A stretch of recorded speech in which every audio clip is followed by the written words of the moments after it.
Peter is, as I know, a great conversationalist who's lived a very full and interesting life. I've read with great interest both of his memoirs, and today we're going to talk about the more recent one, The Rain Man's Cure. You know, for me, Peter, it all kind of boils down to, so how's a nice, secular, humanist Jewish boy like you, how do you become a Buddhist priest? I mean, I don't want to get there quite yet, because there's a path I want to lead you to that question. But that's obviously one of the main things, I think, animating your new book. But the first question I want to begin with is something that you write about earlier in the book, which is love and power as the twin animating spirits of your life in many ways. And it's funny because in my own recent book, which Carl Jung makes a brief appearance in, he talks about love and power as actually opposites and self-canceling. But you write about them in a different way. Can you explain what you have in mind? Yeah. So when I was young, I grew up in a household that was dominated by kind of struggles between love and power. My mother was a very heartfelt woman. I was raised for 11 years by a black woman with an enormous heart. My father was very dangerous, homicidal kind of guy. His coming home was like rolling a hand grenade into the room, and everybody would watch to see if the pin had been pulled. And so I thought that the choices in life were sort of to choose between love and power, but to get the mix right. That love without power was flaccid, or was helpless. And power without love was just viciousness and fascism. And so I went through my life with various mentors, and that's what this book is about. And then I found out that there was a third option. And the third option turned out to be the wisdom tradition. In my case, it turned out to be the study of Buddhism. But every religion has a wisdom tradition. Every spiritual path has a wisdom tradition. And that's the actual cure that works. So getting back to your parents, because it all begins with that, as we know with Freud and Jung. Moritz, what a vivid character you draw. This 5'9" barrel of looming, intimidating, masculine alpha male energy.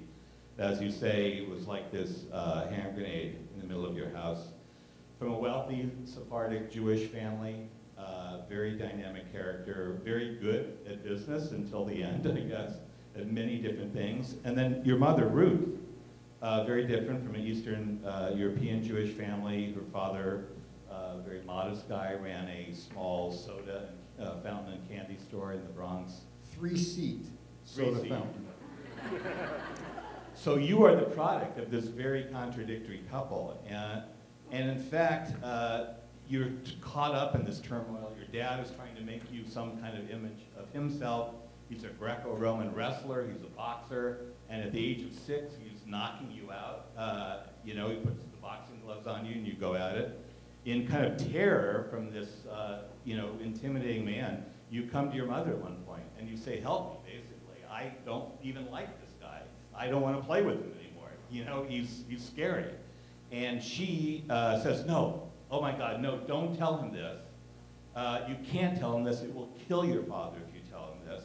We're the gentle people, you and I, Peter, we're the losers, which really does a number on you. Yeah, I think I was about 7 or 8 then. After my dad knocked me out in my first boxing lesson, I woke up in my mother's lap and she was screaming at him. And so he switched to wrestling lessons. And so my dad used to be the sparring partner of Philadelphia Jack O'Brien, and he was an Olympic qualifying Greco-Roman wrestler. And the superficial excuse of these lessons was that he was going to teach me to defend myself. The actual subtext and real intention was to teach me that he was undefeatable, the alpha male in the house, the one that could never be brooked. And so he would would basically torture me pedagogically. He would say, yeah, you see how much it hurts when I get my wrist over your temple here? He said, you can really wear a guy down. See how I'm making you carry my weight? See, it's exhausting, isn't it? See how I cut off your breath? So it was not a lot of fun, and one day he hurt me more than usual, and I went to my mom to complain. And of course, I had no idea. My mom had had a nervous breakdown when I was 2.5. And that's how I came to be under the mentorship and under the protection of this black woman who's still my mom today at 89. I just threw a birthday party for her in Henderson, North Carolina. And I had no idea that my mom was drowning and that she needed me to moderate my behavior so that my dad's behavior would not get harder on her. But when she said this, when she said, no, you and I are the losers, I actually perceived and felt the dynamic of a double bind. I knew what she was asking me to do. She was asking me to take care of my dad and to parent him in a certain kind of way. She was asking me to do it by burying my self-respect, my own need to feel victorious and whole and of a piece.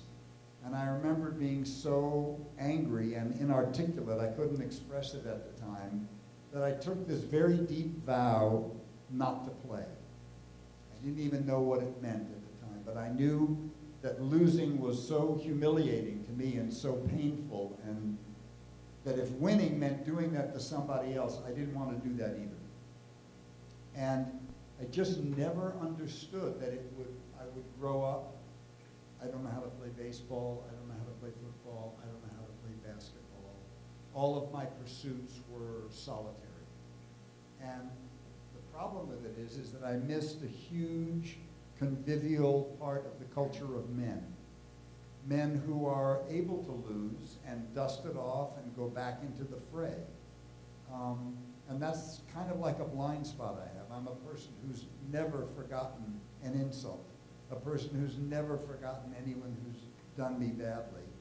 And I couldn't have had the understanding of the consequences when I said that. And yet, maybe because you were missing, a more positive or male role model in your life, you sought out some pretty interesting men who, to give Moishe Morris, your dad, credit, he brought into your home an interesting kind of cavalcade of men. One was a jazz musician, Buddy Jones, who would come into your house and play incredible music with some other famous jazz musicians. The guy that he handed off you to at your farm, the farm your family owned, the foreman, Jim Clancy. So all these men were teaching you some other more positive ways to be a man. In the case of Buddy Jones, he taught you, and I love this line, that you could improvise in life. Life was about being on the one and not knowing what the two was going to be. So the thing about my father was he was extremely complex and he didn't lie to himself. So his difficulty with me, I think, he went to MIT when he was 15 years old, and he played chess every week with Edward Lasker, a world grandmaster. And he was the first Caucasian that was made a Japanese shodan for the game of Go, which he and Edward Lasker began after chess seemed uninteresting. And he had this very powerful, organized mind, which I didn't. And I'm left-handed, so I'm in my right mind. My mind, the right lobe of the mind is where hearing is located. It's where simultaneity is located. It's sort of where emotions are located. And he was left-brained, which is where sight is located, digital processes. If you look at your finger, everything else is out of focus. And he just could not understand my mind, and it made him frightened that I was going to be hurt by the world. And so all of his kind of sadistic behavior toward me was driven by fear, that he lived in this world of the 1930s and 40s. He suffered and was infuriated by anti-Semitism. Well, and you say, Peter, that one of the few times you saw him being vulnerable and even afraid was when he brought you in to watch a TV documentary on the Holocaust. Yeah, I remember there's a very famous show when Auschwitz was after it had been liberated and the forces were cleaning up, there was a scene where they were using a bulldozer to shovel bodies into the mass grave, and it was like a ghastly ballet of arms and legs and gaping mouths. And I looked at my parents, and they were both so stricken, and I realized that there were things that they couldn't protect me from. A man as powerful as my father, as inconceivably powerful, could not protect me from this. And this was also occurring at the time that I was studying for my bar mitzvah. My mother's parents, my mother's side of the family, my grandfather was Orthodox and they kept a kosher home. But my mother's other relatives and his brothers and sisters were communists and socialists. So I'd never been to temple until I was 12. They told me that I was going to be bar mitzvah, and they introduced me to Mr. Feynman, the most boring man in the United States. But to whose credit, I must say, I still remember the bruchas from my bar mitzvah. But he came over one day, and we were invited in the library to watch this on the big old gold wooden Motorola TV with a screen about this big. And I remember thinking, why do they want me to be Jewish if this is what they're doing to Jewish people? And I didn't quite feel comfortable about asking it aloud, so I just sat there in the middle of this violence and evil that was leaking into my house from the outside. Well, and it was even closer to home in a way, talking about some of your communist and socialist relatives. Irving Adler was a cousin of your mom's, and he was a leader, a communist member of the Communist Party, and a leader in the teachers union in New York, and he was blacklisted, along with many others. First man fired from the New York City school system for being a communist. So you have memories of relatives coming to your home, and these were people who were dynamic, people who loved to talk ideas, and were very politically committed, and suddenly a lot of them are crying. McCarthy period. They're distressed. It was during the McCarthy era. So what political lessons or psychological lessons were you learning from that period of darkness? Well, it was, mostly as a kid. First of all, I learned that government would lie. Central. They were talking about the communist conspiracies and the danger of these communists. My Uncle Louis was spilling smoked salmon and capers on his shirt front. And these old yidlocks were talking, that's Stalin, that's a man. He's a pig. Trotsky's the one. And it was like a dog and pony show. And I'm thinking, my Uncle Louis, this is a true story, my Uncle Louis wore a size 40 suit. And he always bought a 42 because he got more for his money. And he was very proud. He wore a big Windsor knot, and he had a diamond stick pin, of which he was inordinately proud. And he would ride down from the Bronx, and one day he showed up at the house. He had only the Windsor knot, because a Schwarzer had cut the tie with a razor and lifted it out to get the diamond stick pin. So these were the people that America was telling me were going to overthrow the United States of America. And they were arresting them, they were taking their jobs away, and then I was supposed to go to school and pledge allegiance to the United States of America. So right away... Allegiance written by a Christian socialist, yes, as you pointed out in the book. Anyway, so it bred a very deep cynicism in me about government and about what political people would do to stay in power. And I've actually never been corrected in that initial impression.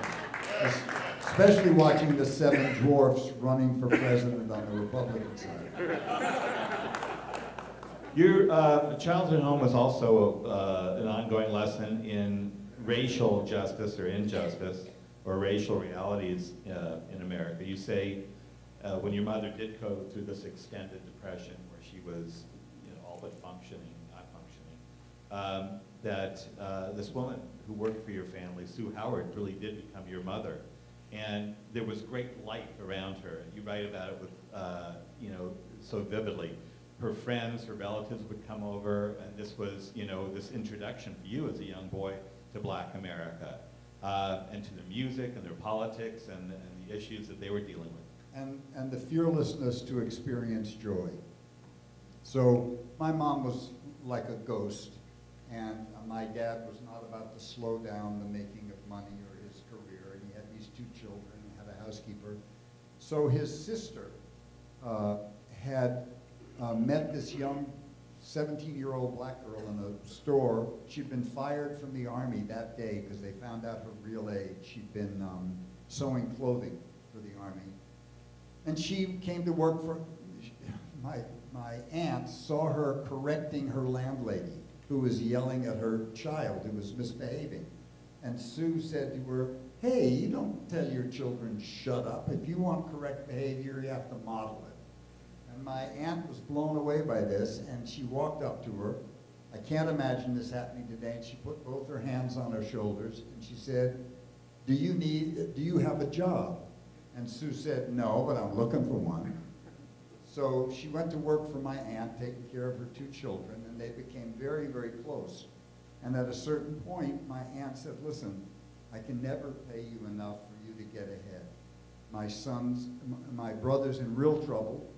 He'll pay you $85 a week and give you room and board, and you'll send more money home, and they'll take good care of you. I think you should go meet him, see how it works." So this 17-year-old fearless girl came into our house, and all of a sudden, happiness was there. I mean, she would sing. She had a lot of black friends. They would be there every day. They would actually talk to me, teach me how to play baseball. Her brother was a gospel singer. I still know more 1940s and 50s gospel songs than anyone I know, and I listen every Sunday. So, and she was the only person that my father would actually listen to. I mean, I'll never forget, one day he came storming into the house looking for his glasses, and he was always losing something. And he stormed in, and he's storming around the house, "Where are my goddamn glasses I got?" And suddenly she turned around and said, "Get out of my goddamn kitchen. I have work to do." And he just was flabbergasted and left. And I saw that. So she became, for 11 years, she was not only my go-to person. I never really became friends with my poor mom until I was 35. But she actually allowed me to peep the blind side of white culture. Because I would hear her friends talking about things, and I would hear my uncle, her husband worked for my uncle for a long time. So I could literally hear the story about my uncle wiping his sweat away and saying, "Oh, the unions are killing us, they're just killing us." And then Ozzy, her husband, saying, "Yeah, the union guy was in, he came out of the office, Bert gave him a bottle, and he put an envelope in his pocket, and we didn't get a raise." And I could just see it, and it was black and white and black and white, and, you know, I had to make a choice, and I chose to be with Susie. Your dad's interesting when it comes to women, strong women in his life, because, as you say, Sue stood up to him, and your sister Muff did, too.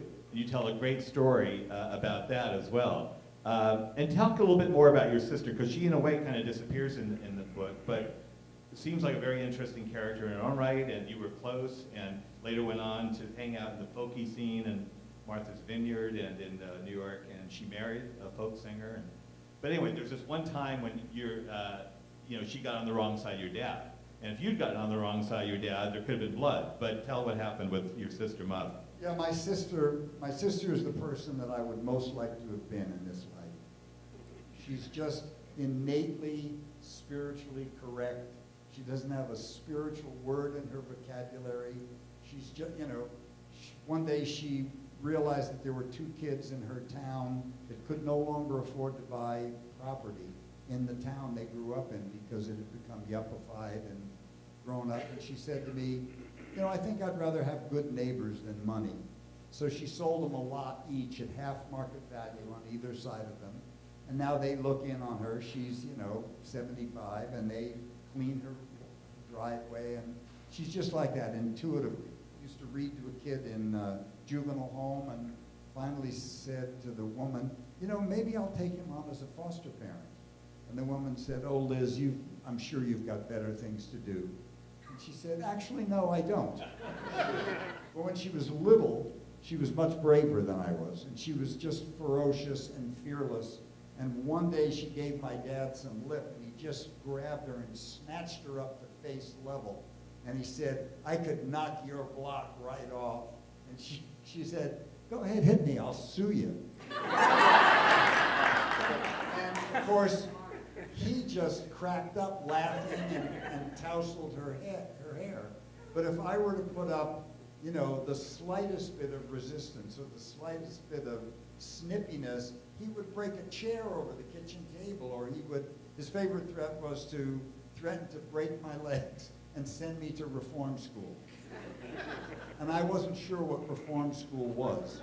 I heard it like remake, reform school, and I thought it was reform. I thought it was a place where parents send their children that were unacceptable, and they were somehow remade. And I didn't know how they did it, but I didn't want to find out. So it was a very chilling threat. So your parents, terrifying as at least your dad was, and as sad and remote as your mother was, they also had their own kind of secret story. They were heavy drinkers, and you talk about stumbling into a scene that obviously had a huge impact on you as a boy, where your mother was basically fixing a shot of morphine for your dad. Demerol. Demerol. And you say your dad was addicted to both Demerol and to morphine. Yeah, my dad had started off with kidney stones. He had something like 12 to 15 kidney stone attacks. And he learned the comforts of Demerol, and then, of course, because he was wealthy, he could just buy a script broker or a doctor to just write him prescriptions.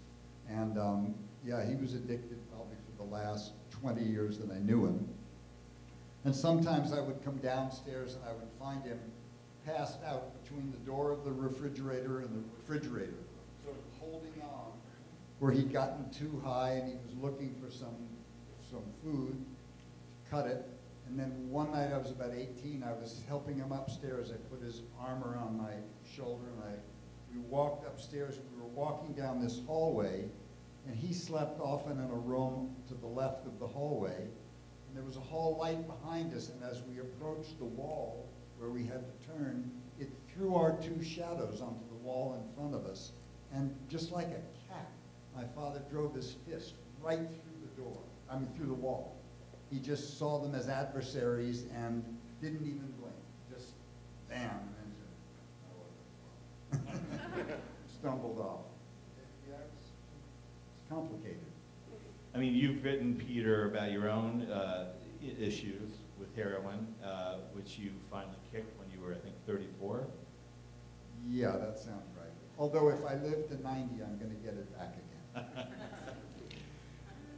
Let's hope you kicked the bucket before. So no, but I did wonder, obviously, reading about this and your parents, issues, whether,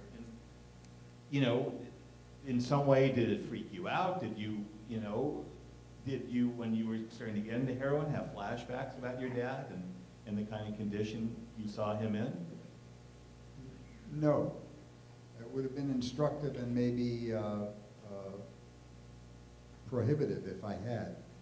One of the ways in which I survived my childhood is that I learned to kind of compartmentalize and cut off my feelings. And I learned to be able to, under periods of stress, be able to see things very clearly and without feeling. And it was a survival mechanism, but it also had a cost. It certainly hurt me as an actor that I don't have ready access to my feelings. It may take me hours or days to know what I was actually feeling. So no, I tended to see things very phenomenologically. But you don't come out of a household like that without issues about violence, about self-doubts. I thought my name was Stupid Son of a Bitch till I was 15. My dad would come in to try to help me with word problems. my math, because he was afraid I'd never get a job if I didn't go to college. And I remember reading these problems. I'm sure you've seen them. Train A leaves the station going north at 15 miles an hour. Train B is coming south at 11 miles an hour. And to me, they're always ended like, and what was the conductor's name? So he would come in and he would, how you doing, son? How you doing? Let me help you with your homework. Oh, God. And so he'd start thinking aloud, and in 2 sentences, he was way ahead of me, and he'd be calculating, and then he'd make a mistake. And he'd say, how come you didn't see that? Well, he lost me at hello. He didn't know who I was, and I didn't know who he was. And so growing up, I just did the best I could. You weren't learning conscious lessons from your dad in that sense. Well, I was learning not to frighten people. Yeah. I was learning not to be a bully. I was learning, he had a great sense of humor. And with other people, he was extraordinarily generous and kind. And I was also learning very, very high standards, aesthetic standards, intellectual standards. Like my dinner table was a free fire zone. And it didn't matter how old you were, you had a right to speak up. But whatever you said, you had to defend. And so, 8, 9, 10, Harvard professors, communists, political theorists, that was the theater. I learned that from him. In your family, in the household? Yeah, every night we had dinner together. Gay dancer, Dave Campbell from David Martha Campbell, Graham. yep. So you were getting ready for San Francisco. I was. The circus that was San Francisco. And in a way, you know who I flashed on, Peter, when I was reading about your dad, who really is as good a character in your book, was someone who is being celebrated right here at the museum, Bill Graham. I mean, here's this Jewish, dynamic, kind of a bully, domineering, scary guy with a heart of gold, though, in a lot of ways, and could be incredibly generous, and tender even to people. But the kind of emotional complexity and the dynamism, is very similar, it seems, between both those men. Did you see any similarities? Oh, extraordinary similarities. And luckily, I had served an apprenticeship under Morris. And so Bill Graham used to be the manager of the San Francisco Mime Troupe, the business manager. And I knew with whom I was having the pleasure immediately. And we were very, very close up until he died. And I loved him because I could see the best part of him. I wasn't his son. He wasn't worried about how I was going to grow up or be neurotic or be anything. So we were just doing this together. And the first 3 rock and roll light shows in San Francisco were held as benefits for the Mime Troupe at the Fillmore. And they were such overwhelming successes, so startling and so kind of announced to us that there had been a paradigm shift in the culture, that the Mime Troupe was noodling around and trying to figure out how we could maybe run this ourselves and maybe make an income to do our little radical street theater. And Bill had a Saul on the road to Damascus revelation. And while we were noodling around discussing this ideologically, he went down and he signed the lease to the Fillmore for himself. And everybody was very angry at him, except me, because I completely understood that it was going to be his calling. The Mime Troupe would have screwed it up, much as I love them and still do. And so from that time on, I was never in conflict with him. And when the Mime Troupe was arrested in Canada, huge red headlines in Calgary, Mime Troupe drug bust. And half of us got away and were hiding out in people's homes, and half of the troupe was in prison. It was Bill that paid our bail without hesitation.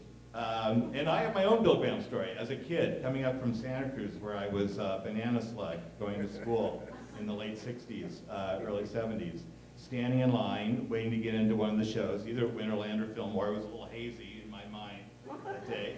But it was a great show, I'm sure. It was like Traffic, along with Jimi Hendrix. I mean, he put these amazing bills together. But one of these kids, as Bill patrolled with his clipboard, the outside perimeter, said, "Fucking capitalist pig," as Bill Graham walked by. He said, who the fuck said that? Who said that? And he turned on this poor kid, who was like probably 17 or 18, and said, I put on a great show because I have to pay people. I pay everyone. We do our jobs here. That's why this costs. It actually didn't even cost that much money, looking back on it, compared to, of course, the tickets today. So Bill Graham was this intimidating powerhouse, and he's also someone who built the city on rock and roll. And this city would not have been the same without him. I'll tell you two great Bill Graham stories that I participated in. One was when he was threatened by the Hells Angel, and I was standing next to him when one of the guys dropped a bullet in Bill's hand, because Bill was not doing something that they wanted, letting them in. Bill picked him up and threw him down the stairs, just right down the flight of stairs. He never hesitated. So I had a cousin named Lanny Silver who's passed away. She ran something called the Holocaust Oral History Project. And she made these 3/4-inch videotape interviews with Holocaust survivors. And I introduced her to Bill. And Bill became her angel because, you know, Bill walked away from Auschwitz. A sister died on the way. I mean, he'd been there, he'd seen it. And he had no love for the Hells Angels. One day we were at a show with Willie Nelson and a bunch of angels came in, and Bill said, the last time I saw that was on something Strasse in Berlin. He gave them no edge. Anyway, so I introduced Bill to Lanny, and he became her angel. So the year that I turned 50, I was 49, Bill and I were at a big benefit, and just before the benefit, 6 months before the benefit, he called me in a panic. He said, Peter, I need an acting teacher. Quick, you have to help me. I said, sure, what's up? He said, Barry Levinson's going to put me in his movie Bugsy. I'm going to play Lucky Luciano, and I haven't acted in 15 years. You got to help me. So I sent him to a great acting teacher, and he did the movie. And not only did he do the movie, but when he was 18 years old, he was a very gifted salsa dancer. And he used to dance with an 18-year-old Puerto Rican girl, and he hunted her up, and he found her, and he brought her into the movie because Lucky Luciano was a dancer. And so this girl was dug up after a 50-year absence. They were in the movie together. So when we showed up at this benefit together, Bill was telling me these stories. He was really, really happy. And I was just getting ready to go to Paris to film Bitter Moon for Roman Polanski. And we hugged, we schmoozed, he introduced me to his new lady, and we laughed. And he went that way, and I went to Paris, and I turned 50 in Paris. I was living by myself in an apartment, and my secretary put together a bundle of birthday cards for my 50th birthday. And so I untied the bundle, and as I'm reading, a little folded piece of newspaper fell out, which was Bill's obituary. That's how I found out about it. Yeah, amazing character. And, you know, his imprint is still on the city, obviously, in so many ways. You know, I think particularly in your first book, Peter, where you talk about, you know, San Francisco in the 60s when you were out here, this comes across particularly vividly, the sort, and which I write about in Season of the Witch as well, the sort of the darkness and the lightness that made up San Francisco in the 60s. And it wasn't all just, you know, incense and peppermint. There was a real dark side to it. I mean, the poison and the war was... Where did the peppermint come in? I never knew. Incense, I remember. I thought you were going to say incense and patchouli. No, well, incense and peppermint from the song, you know, incense and peppermint, you know. Lost on But even that song, I never knew what the peppermint was referring to. But anyway, yeah, but there was this darkness and lightness, and that's what made San Francisco in that period. You know, I write about how, you know, when the guys in Moby Crate looked out over the crowd at the Fillmore one night, and instead of seeing ecstasy out there and happiness, he saw all this dread and pain, and he just felt it suddenly, you know, that here were young people who were fighting the draft, who were afraid of ending up in Vietnam, who were living on the streets often, being beaten up by cops. The diggers were dealing with a lot of these street issues, you know, rapes on the street, kids who were sick. Dr. Dave, of course, was seeing all these kids. It wasn't all just sort of, as I say, incense and peppermint, whatever that was. So you were in the middle of this a lot. You were hanging out with the angels, with the diggers. Even the angels, you know, combined those two elements. There was a lot of great stuff about the angels. You know, they came in and they sort of took care of people in their own tough way. They are also predators and bullies and dangerous. So talk a bit about that, the darkness and the lightness in San Francisco, particularly in the hate in those days, and how you experienced it as a member of the Diggers and hanging out with Hell's Angels. Well, you answered the question of how you become a Buddhist priest. You become a Buddhist priest by seeing that and becoming motivated to do something about it. And I know now, after 45 years of meditating, that there's nothing that exists without a shadow. But even then, I had intuitions about it. And so there was a tension. For those of you that don't know, the Diggers was kind of an anarchist gang that responded to the influx of kids coming into the hate and were angry about the fact that the city fathers were doing nothing. They were capitalizing on all the publicity about San Francisco. They were sending tourist buses around. They were bringing tourists in to photograph the denizens of the hate like we were chimpanzees in a zoo. But these kids were coming, they were runaways, they were hungry, there were no services. And I think maybe we even predated David, but we started getting medical clinics down from, medical students down from UC Med Center to come to the Digger Free Store every Wednesday night.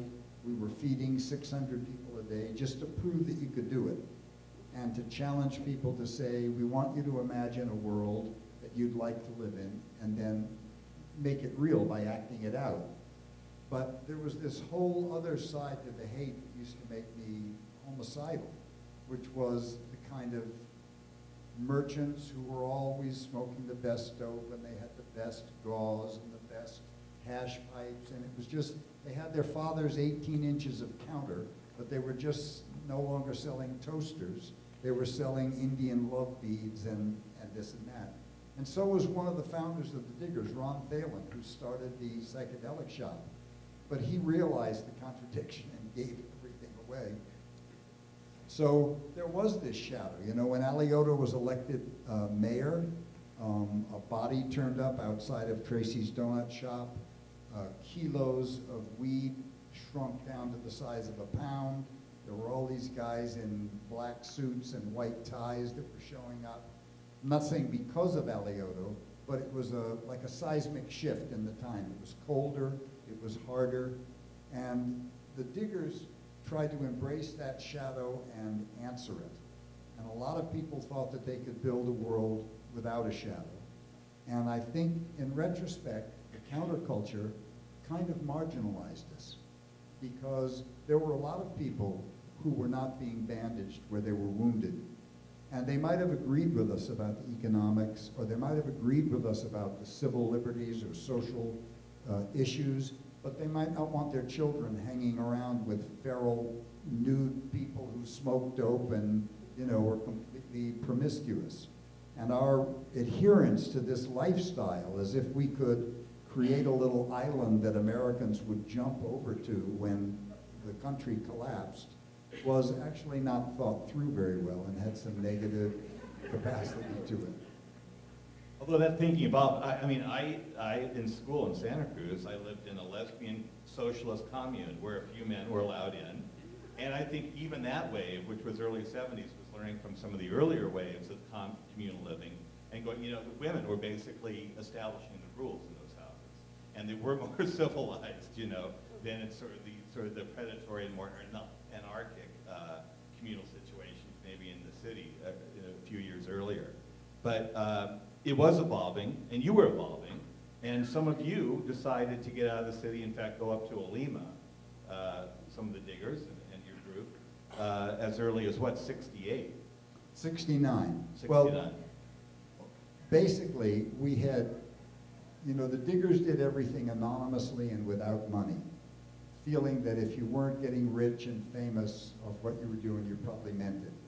But it was never our highest aspiration to run soup kitchens for 600 people. It gets exhausting, scuffling all that food, stealing, begging, whatever. So we began to want to create a cultural base that was in continuity with this continent, with the way nature actually worked. So the people that understood that were Native Americans, rural people, people who were living, hand to mouth.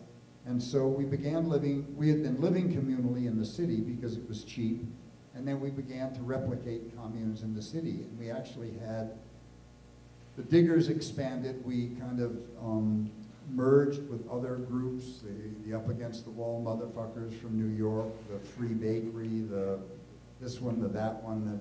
Anyway, we became the Free Family, which still exists today, and we're still chipping in and taking care of 10 or 12 of our people who were indigent and in need of help. We live differently, we look differently, but that same tribal ethos is still pretty much alive. And the communes were, they were like fool schools. I mean, most of the people were not rural. At Black Bear, which was up in the Trinity Siskiyou Wilderness, 9 hours from here, at the end of a 9-mile-long dirt road, the people would huddle in this little decrepit farmhouse without electricity, and because they felt guilty about being in the wilderness and not being out in it, they would set alarms, and every 2 hours they would have to go outside. But they were so terrified about bears and mountain lions that they would clang frying pans and pots as they ran around the house. Rugged pioneers. Yeah. But took a year or so, but they learned how to live there. They learned how to do it. I have great love and affection for our younger selves. I have to say, there's all this cynicism, about the 60s and about who we were then. But, we were trying to do what Richard Flax, the radical sociologist, later wrote, was making a life and making history. And we were refugees from sort of nuclear family America. We understood that there was a lot of toxicity and a lot of problems in those sort of nuclear family structures. And we were trying to create something new that liberated the human spirit, liberated women from a lot of the traditional roles that they had to play in those families. And I do think there was a great beauty to that sort of youthful ambition. And your dad, this is, I think, one of the more, touching stories in your book, and you tell it really in both books, both your memoirs, Peter. Your dad drove up one day to Olima with your mom. It was the last time you saw him, and here you were living, the life of a hippie renegade in Olima with your commune, and he was actually kind of supportive. Yeah, it was amazing. So we had about 28 people in a 1890s redwood single-story 4-bedroom house with a 5-gallon kerosene-powered hot water heater. People had colonized all the outbuildings and sheds and things like that. It was during the terrible rainstorms of '69. And we were all trapped inside. There were a couple Hells Angels visiting. People were wet and damp, and there were children crawling over. And all of a sudden, this car pulls up. And my father and my mother show up unannounced. And somehow they managed to find this mile-long mud pit of a road and negotiate it. My father gets out carrying a case. What kind of car did he roll up in? Some kind of rented Chevy, I don't know. But he had a case of scotch on his shoulder for the weekend. And he had a bottle of 1,000 Secanols, barbiturates. And so they stumble in there. And so you have to get the picture. My mom, who was kind of like Claire Trevor, she had this wonderful, I have her voice. And she called everyone darling. How lovely to meet you, darling. So she's sitting there, people are passing joints around. She's saying, no thank you, darling, I have my cans. And my dad is sitting at the kitchen table. Every time a Hell's Angel walks by, he mutters, faggot. I realize I'm going to die this night defending my father from being. Anyway, an hour later, there's Hell's Angels on either side of him, and he's breaking seconals up with his penknife and handing them out. The Hell's Angels used to call seconals belligerents. And once when I was arrested in a sweep with them, we're back in the police station being held, and a guy opens up his handful, he says, "You want a little belligerence?" I thought, oh my God, what am I in for? Anyway, so my dad is there. He fell out of this bed. We put him in a loft because he was so stoned he broke his toe. And the second night he was there, it was late at night. You only had kerosene lamps, no electricity. And he's sitting there, the two Hell's Angels on either side of him are completely unconscious. He's given them enough seconal to kill a horse. And I walk in and I sit down and he looks at me and he says, you know, you're a better man than I am. And I had no idea what he was talking about. I said, what do you mean? He said, this, waving his arm. I said, Dad, this isn't even a dress rehearsal. I mean, I don't know how we're going to get from here to what we imagine. He said, don't give me that horse shit. He said, you share what you have and you take care of each other. And I was flabbergasted. He got to the essence of it. He didn't miss, you know, we were really squalid, hard scrabble existence. So I said to him, I said, well, God, how about a little advice? He said, okay. And then he passed out. So I just sat there for a second, and he popped up again, and he started talking. And this is what he said, and it's almost verbatim. I don't know if I told you that, among other things, he was the president of the Hudson Manhattan Railroad. He was the president of Phoenix Oil Company. He ran his own brokerage company in New York. And for, I don't know, 25, 30 years of my life, he was very, very rich. Not Warren Buffett rich, but really rich, until he lost it all. He died 20 million below broke. So he said, this is what he said. He said, capitalism is dying of its own internal contradictions.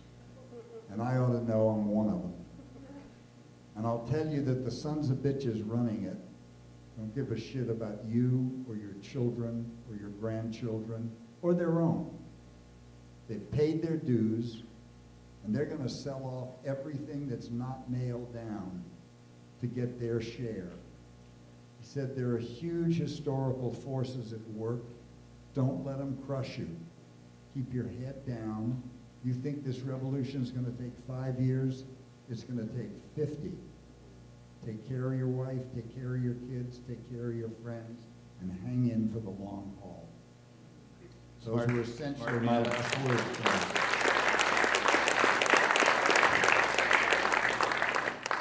So it's good he popped back up there. That was Gave me pretty a good- wise. Gave me a good closer. Yeah. You know, just apropos of something that you said, at the end of my first book, Sleeping Where I Fall, I do a kind of summation. And I say, you know, it's true. The hippies were self-indulgent and careless about money. But we did not break the banking system of the United States with the savings and loans scandal. We did not create the 2008 housing collapse. We made ourselves poor. We were profligate with drugs, but we were not bringing cocaine in the body bags of Vietnam soldiers or selling it in the ghettos of Los Angeles to pay for wars where we were throwing hand grenades into schoolrooms full of children of peasants. And I went through this catalog differentiating perhaps our innocence and our carelessness, but the amount of damage that we caused even to ourselves was so minimal compared to the damage that our so-called leaders created. There's probably the smartest woman I've ever been in a room with is named Rebecca Solnit.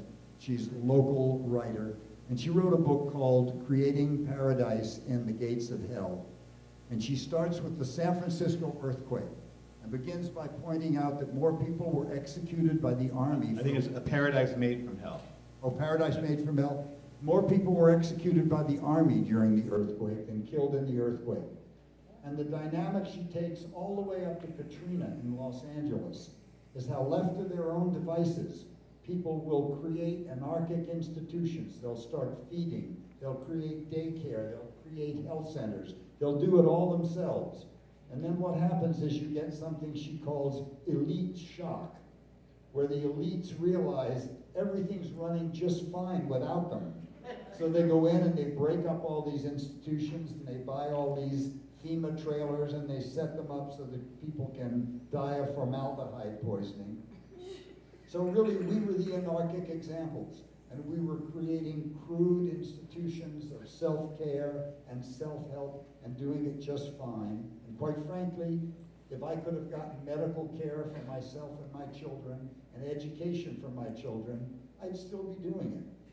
But the culture itself, when Reagan came in, they wiped out the surpluses, quite cunningly, that the counterculture was based on, and then they began explaining to the next generation how we were a total failure. And so it's fair to say that I won't make this too much of a speech, it's fair to say that we failed on all of our political goals. We didn't end racism, we didn't end imperialism, we didn't end capitalism, we didn't end certain feudal social relationships. But if you look on the cultural front, we won everything. There's no place you can go today where there's not a women's movement, an environmental movement, where alternative medical practices are being done, acupuncture, naturopathy, homeopathy, where alternative spiritual practices are being done, where the slow food movement or organic food Or movement. healthcare is a right, not a privilege. Yeah. Good So Dr. Dave. these things, culture is so much deeper than politics that it may be another 10 or 15 years before the full gravity and power of these cultural changes makes itself felt on the political apparatus. It may be that the people who are still hooked on a money economy or a petroleum oil economy have to die if they don't wipe us out with global warming. But really, we actually won the big stuff, and all of us in this room are living quite differently than we would have had there been no 60s. Getting back to your story, Peter, because I do then want to end it with some more observations about where we are headed, our culture and our country. But, you know, because your own story is still very... Can I just say go one ahead. thing about what you say? Yeah. There's a temptation to say they. And I'm thinking about this in terms of the mass shooting in Florida. And really, until we open it up and we say we're also capitalists. I've got an iPhone. Everybody's got some kind of a phone or a computer. We all have these little toys. Nobody has really done an energetic environmental study of the computer. What actually is expelled in making a computer? What it costs thousands of Chinese people getting cancer to take our computers apart. And I think until we realize that we're all completely interdependent and one unit, we tend to put evil out there instead of owning it. We're like radios, and the full spectrum of humanity blows through us. We can be Mother Teresa or we can be Hitler. And not to know that exempts us from being on guard for our own negative feelings, our own greed, So, I mean, if you wanted to create an environment for this shooting, you'd have to go all the way back to your own fear. Those people who are so frightened they're afraid to give up their guns. Those people who feel so weak against the government that they have to be armed. I mean, you just keep spreading and spreading, but unless you start at home, there's nothing you can actually do. So I wanted to catch that. Well, absolutely. And also not to get too celebratory. I mean, we think because of gay marriage and because of the great strides the country has made that there isn't homophobia left anymore. And then 50 young gay men end up dead in a nightclub in Orlando. So there is still, as you say, these dark forces at work. And they're within us. I agree. One of the dark forces that took hold of you was your addiction. Getting back to your story, Peter, you finally kicked, with the help, in part, of the great poet Gary Snyder, and you were able. One of the themes of your writing is how nature is a great source of healing for you, And at one point, you end up going into the gold country, the Lower Sierra, I guess, where Gary Snyder lives and has his ranch for many years. And you're clearing brush with him. You're doing physical work outside, which often is, I think, physically and spiritually healing. And Gary becomes a great mentor to you in many ways, and a great sort of spiritual guide. Will you talk a little bit about Gary Snyder's influence on you and how you were able to, with his help, get through that very difficult passage? Well, yeah, it's a little complicated because I didn't actually, I kicked under Gary's inspiration. But what happened was I had been reading about Buddhism when I got interested in the beats, but I'd never really begun to practice. And I was not practicing when I met Gary. I was at Olima and Lou Welch introduced us. But Gary was the first person I'd ever met who was not unevenly developed. It's a strange thing to say, but for most of us, let's say you're born with a gift or a talent, you're a great singer, or you're something you can do well. Let's say you have a huge bicep. America will say, oh my God, that's a fantastic bicep. Oh, look at that, it's just brilliant. We could brand it, you could sell vitamins, you could sell nutritional supplements, you can build your identity on that bicep. Buddhism would say, nice bicep. Now let's bring the rest of the body up to that capacity. So Gary Snyder was the first person I ever met whose politics was as meticulously looked after as his state of mind, which was as meticulously looked after as his family and relationships, as his community, as his art, as his car repair, as his workshop, as his studies and scholarship. And I'd never seen anything like it. And I thought, holy shit, I may have been born a fool. I don't have to stay one. And so he was like a stirring example. And then not so long, maybe I met him in maybe 68 or 69. By 74. I'm sorry, and there was a conversation you had with him, I think, in that earlier period that was also fascinating. Because you were saying how, for this great poet, how orderly and disciplined his life was. And you get into a discussion about, do you have to be crazy? Do you have to go over the edge to be a great artist? Yeah. And you were saying, Verlaine, Rimbaud, and Janis, and Jimi Hendrix, they all burned out early. And he said, no. The duty of today's artists is to be sane and disciplined in opposition to the runaway gluttony and selfishness of the bourgeoisie. In the old days, the bourgeoisie was so ordered and disciplined that the young artist had to rebel against that. But now it's flipped. And so the bourgeoisie is today so self-indulgent and out of control itself that the artist has to be disciplined, which I thought was very interesting. Yeah, I was really impressed by that. Anyway, I stepped on your other story.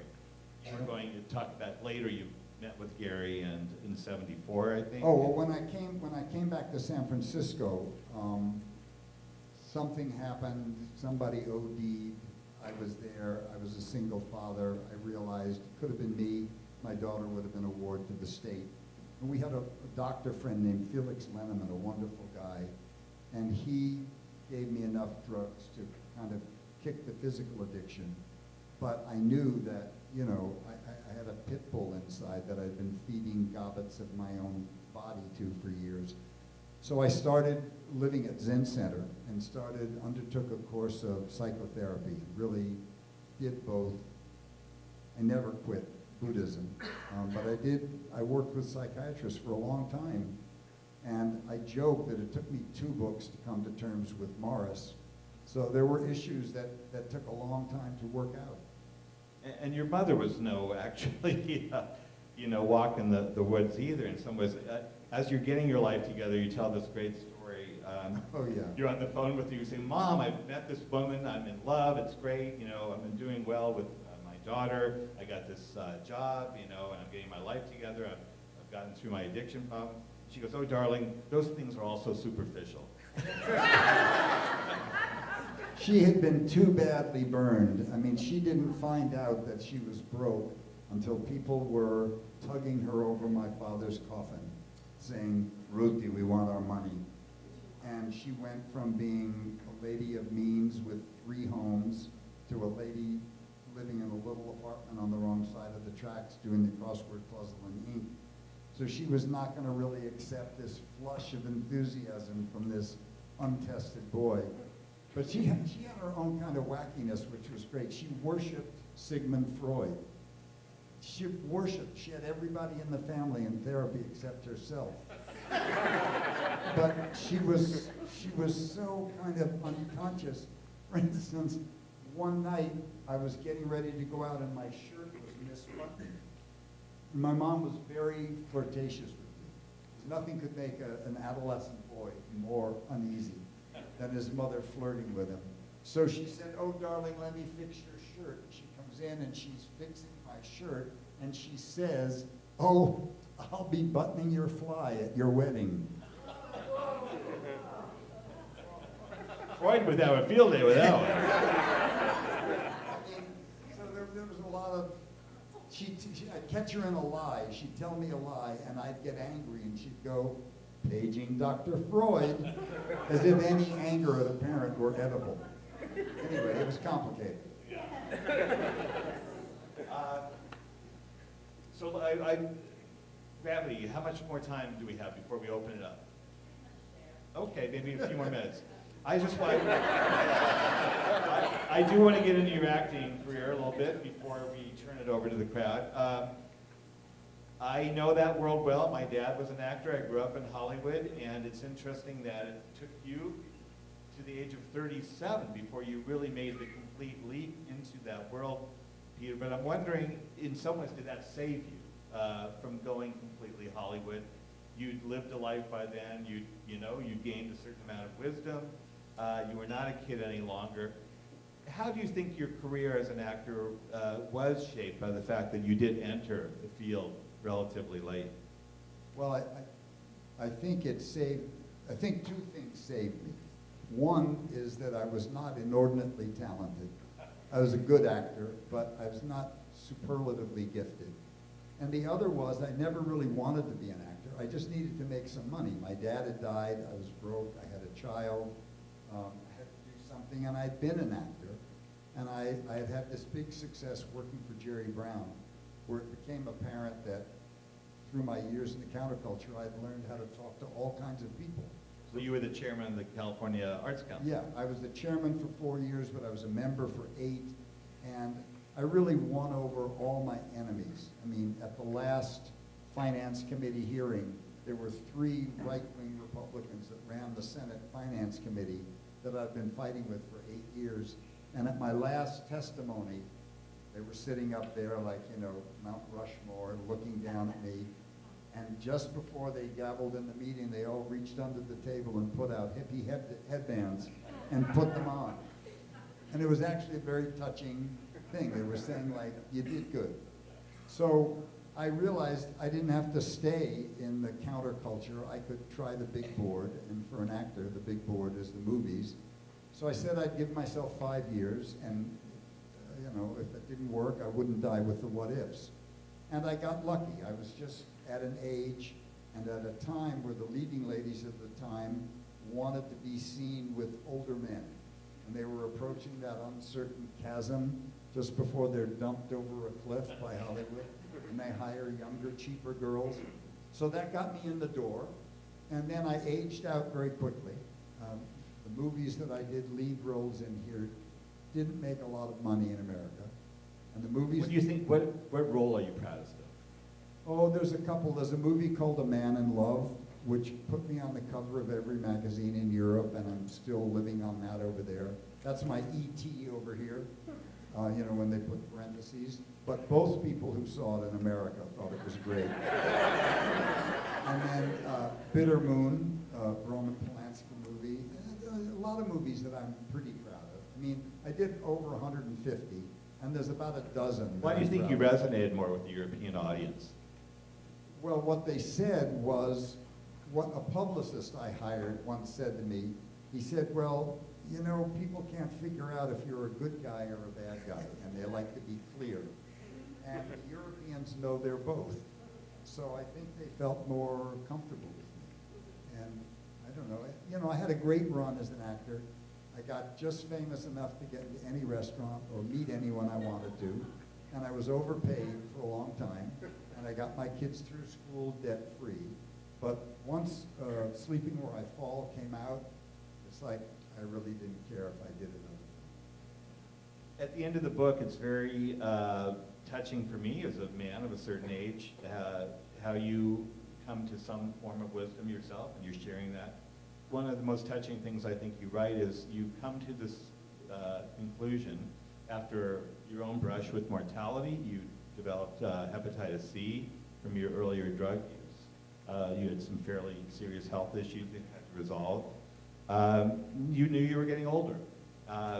People you knew were dying. And you realized at some point there was nothing, you quote, there was nothing I had to do.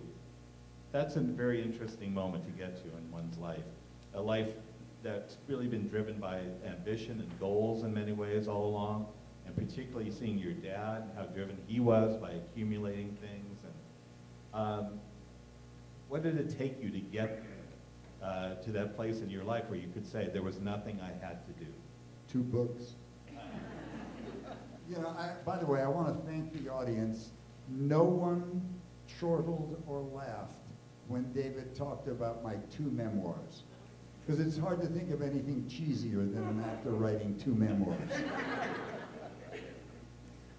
What did it take? It took my entire life, struggling between love and power, and the good fortune of finding a wisdom tradition and realizing that it was the only thing that was going to work. That there was no little system, there was no political belief or practice or anything that was going to, even enlightenment wasn't going to work, was not going to generate compassion, intelligence, goodwill on autopilot. But it was going to come closer than anything else. And so I just jumped ship on a lot of prejudices and ideas that didn't pay off at the end of the day. And tied to that, Peter, you also write your definition of wisdom at this point in your life is, quote, seeing things as they really are. Yeah, I mean, I could elaborate on it, but most of us see reality through the prism of our ego. And we need an ego. I mean, it tells us to brush our teeth, to change our socks and our underwear, and, you know, look after our family. But there's the vast majority of reality is not related to your ego at all. Rainforests are not related to your ego. Hummingbirds are not related to your ego. Dolphins, the great stellar constellations. So sometimes it's useful to be a better warrior, a better lover, a better whatever you're doing, to be able to send the captain out of the wheelhouse to have a smoke for a while and see things without the mediation of your own kind of private little personality. And that takes practice and discipline to get to that point. Life goes on within you and without you, as George told us, George Harris. Anyway, thank you so much for coming out on a sunny Sunday day. Thank you, Peter Coyote.